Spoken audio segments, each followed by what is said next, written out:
പക്ഷെ നിനിവ ജനത്തിന് അങ്ങനെ യാതൊരു വാശിയും ദൈവസന്നിധിയിൽ അവർ വെച്ചില്ല.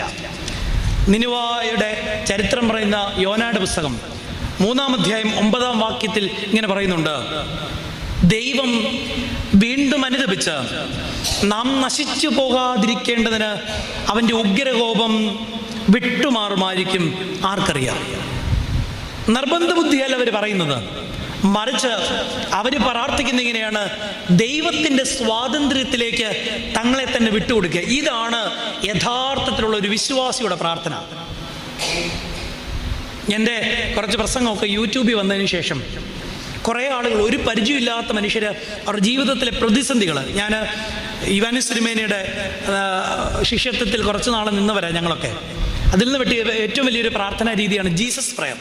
അപ്പോൾ രാത്രിയിലൊക്കെ ഞാൻ യാമപ്രാർത്ഥനകൾ കഴിഞ്ഞു രാത്രി എഴുന്നേൽക്കുമ്പോഴൊക്കെ ഈ പ്രാർത്ഥിക്കാൻ ആവശ്യപ്പെട്ടവരുടെ പേരുകളൊക്കെ പറഞ്ഞുകൊണ്ട്